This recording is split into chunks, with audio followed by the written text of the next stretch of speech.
जय गुरुदेव। और दोस्तों, मेरे चैनल सिद्ध सावर मंत्र में आपका एक बार फिर से हार्दिक स्वागत है।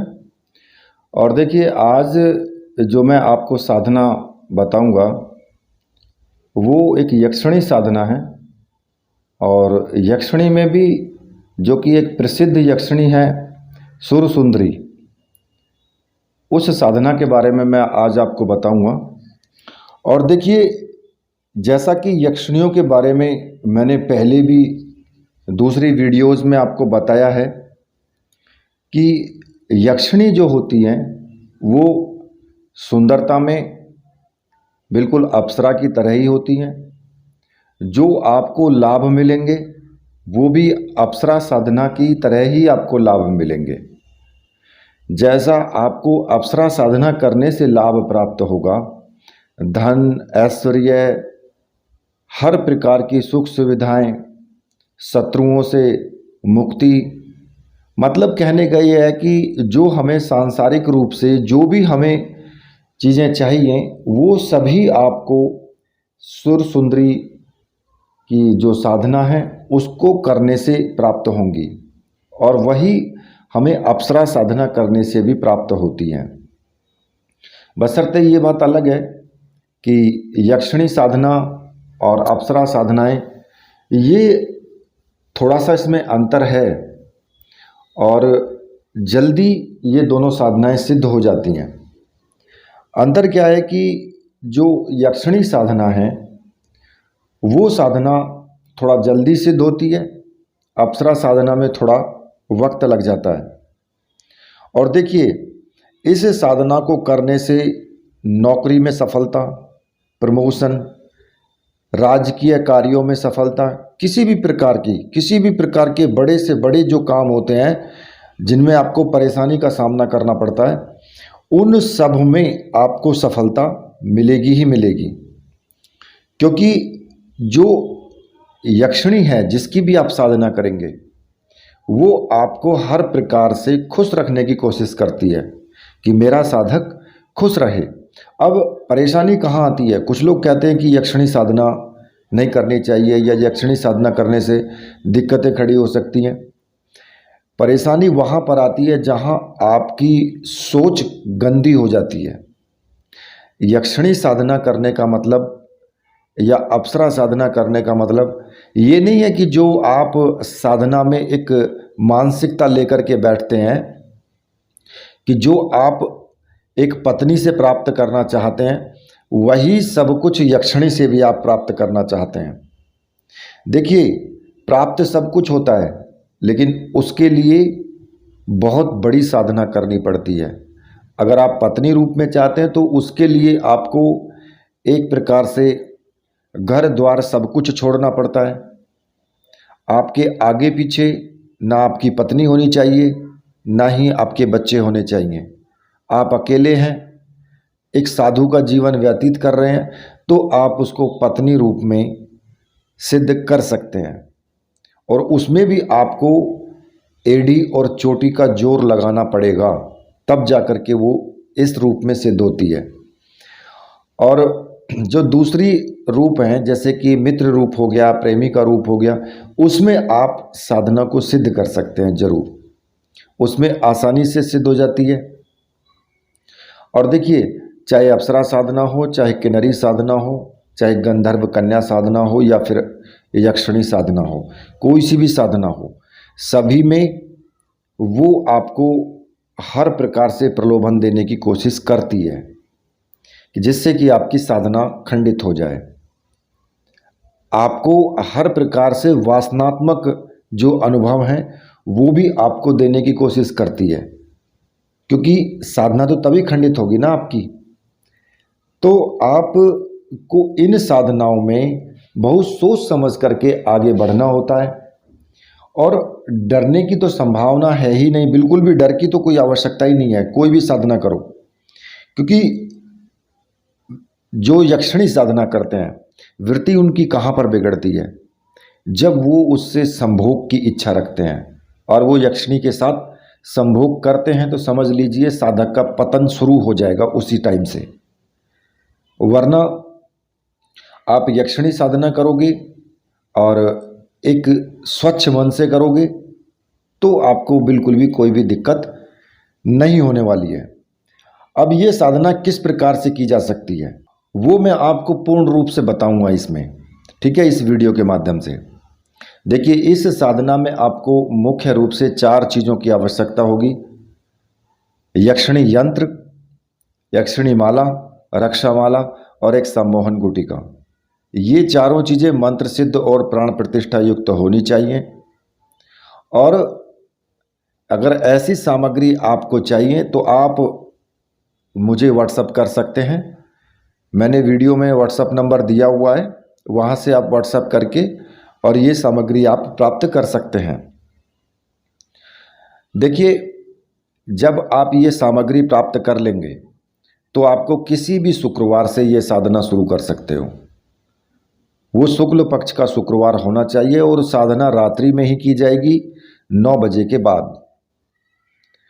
रही बात किसी और दिन करने की साधना को, तो आप होली, दीपावली, चंद्र ग्रहण, सूर्य ग्रहण या फिर शिवरात्रि ऐसे पुण्य तिथि पर या इन शुभ अवसरों पर भी आप इस साधना को शुरू कर सकते हैं। और इस साधना में आपको लाल रंग के या गुलाबी रंग के जो वस्त्र हैं या आसन हैं वो सभी लाल रंग के हों या फिर गुलाबी रंग के आप धारण करेंगे। वस्त्र, आसन भी आपका उसी रंग का होना चाहिए और जो चौकी पर आपका कपड़ा बिछा है वो भी उसी रंग का होना चाहिए, ठीक है। जब आप ये सभी सामग्रियाँ प्राप्त कर लें तो उसके बाद आपको क्या करना है कि किसी भी शुक्रवार को आप स्नान आदि करके लाल रंग के वस्त्र धारण कर लें और लाल रंग के आसन पर बैठ करके सामने चौकी रख लें। और अगर हो सके तो अगर एकांत कमरा हो तो बड़ी अच्छी बात है। अगर एकांत कमरा ना मिले तो आप अपने पूजा घर में भी कर सकते हो, लेकिन तब तक आपको जो भी कोई आपके घर में सदस्य हैं उनसे कहना होगा कि मैं पूजा कर रहा हूँ। उनको बताना नहीं है उस बारे में कि मैं यक्षिणी पूजा कर रहा हूँ। आप इस बारे में किसी को कुछ नहीं कहेंगे बिल्कुल भी, लेकिन आप इतना बोल सकते हैं कि मैं पूजा कर रहा हूँ और मुझे कोई डिस्टर्ब ना करे, वहाँ पर इतनी देर के लिए कोई भी ना आए, वहाँ पर कोई एंट्री ना करे, इतना आप जरूर कह सकते हैं। तो देखिए, जो पूजा में मुख्य रूप से जो सामग्री आपकी और भी लगेंगी, एक जल का पात्र ले लें, कुमकुम या सिंदूर टीका के करने के लिए, और पुष्प गुलाब के हों, चमेली के हों, किसी भी चीज़ के हों, सुगंधित होने चाहिए। और दूसरा, इत्र, सुगंधित धूप बत्ती, अगरबत्ती जो भी आपके पास है वो भी आपको जलानी है। और अगर आप कुछ मिष्ठान अगर रखना चाहें कि भोग के लिए तो वो भी आप रख सकते हैं। और साधना करने के बाद तो उस भोग को आप किसी गाय को खिला सकते हैं, ठीक है। अब आपको जब आप इतनी सामग्रियों को इकट्ठा आप कर लेंगे तो ये जो साधना है, ये साधना आप स्वच्छ मन से करेंगे, बिल्कुल एकदम। आपके मन में वासनात्मक भाव नहीं होना चाहिए। सबसे पहले आप स्नान आदि करके और आसन पर बैठ जाइए और सामने चौकी लगा करके उस पर सभी सामग्रियों को आप रख लें। और सभी सामग्रियां रखने के बाद देखिए, एक देवी का चित्र और ले लें, कहीं भी नेट से अच्छी सी सुंदर सी स्त्री का चित्र निकलवा लें और उस चित्र को आप रख सकते हैं। एक प्लेट आप ले लें, स्टील की प्लेट ले लें, उसमें जो आपका गुलाब की पंखड़ियां हैं उनको बिछा करके नीचे, और उस पर आपको यंत्र स्थापित करना है। तो सबसे पहले आपको दीपक जलाना है और वो आप घी का दीपक जलाएं, सुगंधित घी का दीपक, जो कि एक शुद्ध घी में एक बूंद इत्र की आप जरूर डाल दें तो वो सुगंधित हो जाएगा। तो वो दीपक जला दें और अगरबत्ती धूपबत्ती जो भी है आपके पास वो जला दें। और सबसे पहले आपको भगवान श्री गणेश का पूजन करना है। देखिए, पूजा घर में भगवान श्री गणेश की प्रतिमा या फिर शिव की प्रतिमा ये तो सब रहती हैं, और जिनके गुरु हैं उन्होंने अपने गुरुजी की प्रतिमा रखी है तो बड़ी अच्छी बात है, वो भी वहीं पर होनी चाहिए। तो सबसे पहले आपको अपने गुरु का उसके भगवान श्री गणेश की पूजा करनी है और दोनों हाथ जोड़ करके भगवान श्री गणेश से प्रार्थना करें कि मैं ये साधना कर रहा हूँ और हे प्रभु आप इसमें मेरी सहायता करें और मेरी साधना में किसी भी प्रकार का विघ्न ना हो। आप विघ्नहर्ता हैं, मैं आपकी तहे दिल से मैं आपको नमस्कार करता हूँ। और उसके बाद एक माला भगवान श्री गणेश मंत्र की जरूर जाप करें। और जो मंत्र है वक्रतुंडाय हुम, इस मंत्र का आप एक माला का जाप जरूर करें। और देखिए जो भगवान श्री गणेश की पूजा है वो आप पुष्पों से करेंगे, टीका लगाएंगे, उनको धूप दीप दिखाएंगे, मतलब कि इत्र चढ़ाएंगे। वो सारी पूजन जो भी एक नॉर्मल पूजन आप करते हैं अपने पूजा घर में, सुबह शाम जो भी पूजा करते हैं उसी प्रकार से कर लें। और गणेश जी की पूजा करने के बाद इसके बाद फिर आप अपने गुरु जी की पूजा करेंगे। और गुरु जी की पूजा भी आपको वैसे ही करनी है जैसे आपने भगवान श्री गणेश की पूजा की है। उनको भी आपको पुष्प चढ़ाने हैं, टीका वगैरह जो भी कुछ लगाना है, कुमकुम हो या केसर हो या सिंदूर हो, जो भी आपके पास है उसी से आप टीका लगाइए, ठीक है। और गुरु मंत्र का कम से कम एक माला का जाप आपको जरूर करना है। जो भी आपका गुरु मंत्र है, जिनको भी आपने गुरु धारण किया है, गुरु मंत्र लिया है, उन्हीं का आपको पूजन करना है और उन्हीं के दिए हुए मंत्र का आपको जाप करना है। और गुरु जी से मन ही मन आज्ञा लेनी है कि गुरुदेव मैं ये साधना करने जा रहा हूँ, इसमें मुझे पूर्ण सफलता मिले, मुझे ऐसा आशीर्वाद दीजिए और आज्ञा दीजिए मुझे। अगर आपने गुरु भगवान शिव को माना है तो फिर आप भगवान शिव की पूजा करेंगे। उनको गुरु माना है तो आप भगवान शिव को उसी प्रकार से उनका पूजन करेंगे जैसे आपने गुरु जी का पूजन या गणेश जी का पूजन किया है। और जो भगवान शिव का मंत्र है, सबसे प्रिय मंत्र है ओम नमः शिवाय, इस मंत्र का एक माला का जाप आपको जरूर करना है। और देखिए मैं एक चीज़ और बता देता हूँ, अगर आपने किसी को भी गुरु माना है, चाहे भगवान शिव को गुरु माना है या देवी को गुरु माना है या फिर कोई देहधारी गुरु है, जब तक आप यक्षिणी साधना करें तब तक कम से कम 11 माला सुबह के टाइम गुरु मंत्र का जाप जरूर करें अपनी सफलता के लिए, ठीक है। ये आप नोट कर लेना। अब जब आप इतना कार्य कर चुके तो फिर सम्मोहन गुटिका को रख करके सम्मोहन गुटिका का पूजन करना है, जैसे कि पुष्प, सुगंधित द्रव्य जैसे कि इत्र वगैरह चढ़ाना या फिर और केसर वगैरह का टीका लगाना। इस प्रकार से नॉर्मल आप पूजन करें। और गुटिका को भगवान भैरव का स्वरूप मान करके भैरव जी का आपको ध्यान करना है, हाथ जोड़ करके प्रार्थना करनी है कि हे बाबा मैं ये साधना कर रहा हूँ और आप मेरी इस साधना में सहायता करें, किसी भी प्रकार का विघ्न या उत्पात मेरी साधना में ना हो और उससे आप मेरी रक्षा करें। और भैरव मंत्र का एक माला का जाप जरूर करना है। मंत्र मैं आपको बता देता हूँ जिस मंत्र का जाप करना है आपको।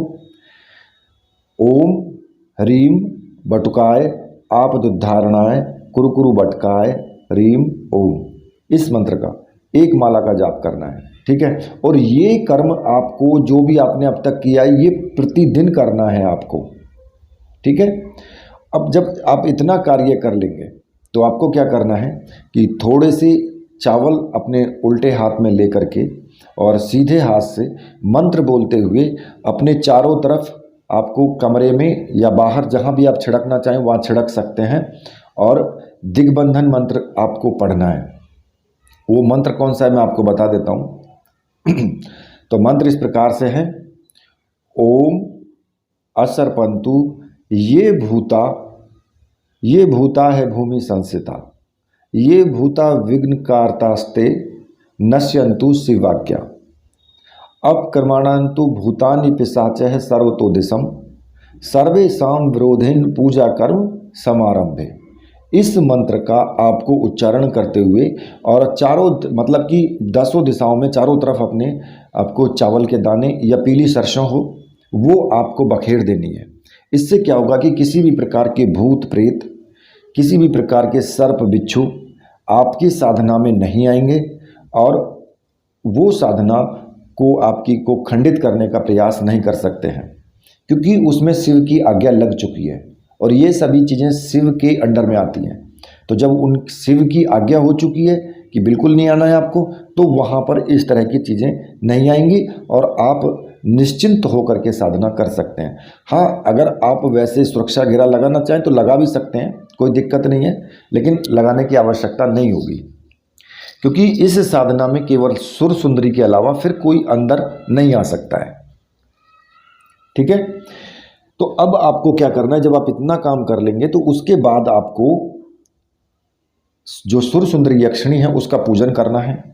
चित्र जो आपने सामने रखा है उसका पूजन करना है। उसी प्रकार से आपको यंत्र का भी पूजन करना है। यंत्र को पहले आपको जल से धोना है, फिर कच्चे दूध से उसको धोना है, और फिर दोबारा जल से और गंगा जल से धो करके उसको पोंछ करके और स्थापित करें स्टील की प्लेट में, और उसके ऊपर सिंदूर का, केसर का जो भी है टीका लगाएं, पुष्प चढ़ाएं, इत्र चढ़ाएं, जो भी पूजन है पूजन को अच्छे से करें। और ऐसे ही आपको चित्र का पूजन करना है। और जब आप चित्र का पूजन कर लेंगे तो फिर आपको संकल्प लेना है। जब आप सर्व पूजन कर लेंगे तो आपको संकल्प लेना है। अच्छा, संकल्प से पहले आपने जितना पूजन किया है वो आपको प्रतिदिन करना है, रोज ऐसे ही करना है। संकल्प जो आप लेंगे वो पहले दिन ही आपको लेना है, संकल्प आप रोज रोज नहीं लेंगे।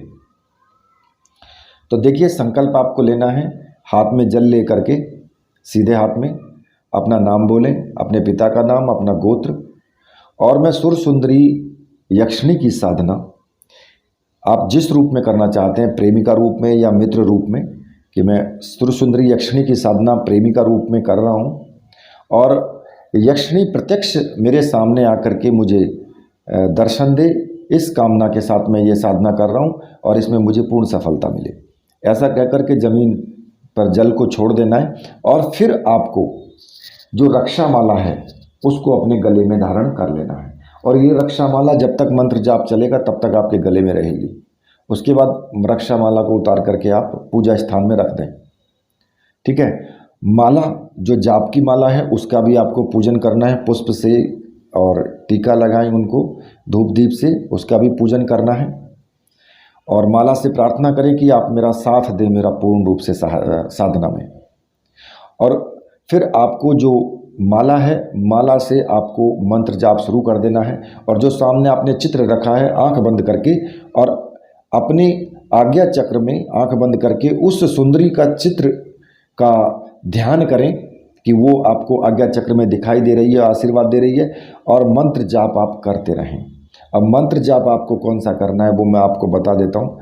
तो मंत्र इस प्रकार से है, ओम ऐं ह्रीं आगच्छ सुर सुंदरी स्वाहा। इस मंत्र का आपको जाप करना है, और ये मंत्र कम से कम 11 माला का जाप आपको करना है, और ये साधना 21 दिन तक लगातार आप करें। और देखिए, जाप आपके ऊपर डिपेंड है कि आप 21 माला का जाप करें, 11 माला का जाप करें, 51 माला का जाप करें, या 101 माला का जाप करें। जितना ज़्यादा जाप रहेगा आपका, उतनी ही तीव्रता के साथ में अनुभव भी आएंगे, और प्रत्यक्षीकरण की संभावना भी उतनी ही ज़्यादा होती है। वो आपके ऊपर निर्भर करता है, ये गुरु के ऊपर या बताने वाले के ऊपर निर्भर नहीं करता कि 21 दिन में आपके सामने आ जाएगी।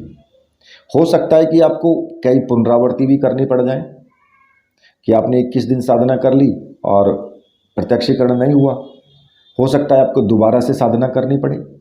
तो ये आपके ऊपर डिपेंड है। अब आप अपनी सामर्थ्य के अनुसार जाप करें, 11 माला का करना है आपको या 21 माला का करना है, वो आपके ऊपर डिपेंड है। जितना आप आराम से बैठ करके कर सकें, बिना हिले डुले, और बिल्कुल एकदम स्टैचू की तरह बन करके साधना में आपको जाप करना है। ठीक है, और 21वें दिन आपको 2 मालाएं जरूर ला करके रखनी है। हो सकता है कि उस टाइम पर प्रत्यक्षीकरण हो जाए, तो आप 2 माला ला करके रखें, एक माला अपने गले में धारण कर लें, दूसरी माला आप वहीं पर चौकी पर ही रख लें।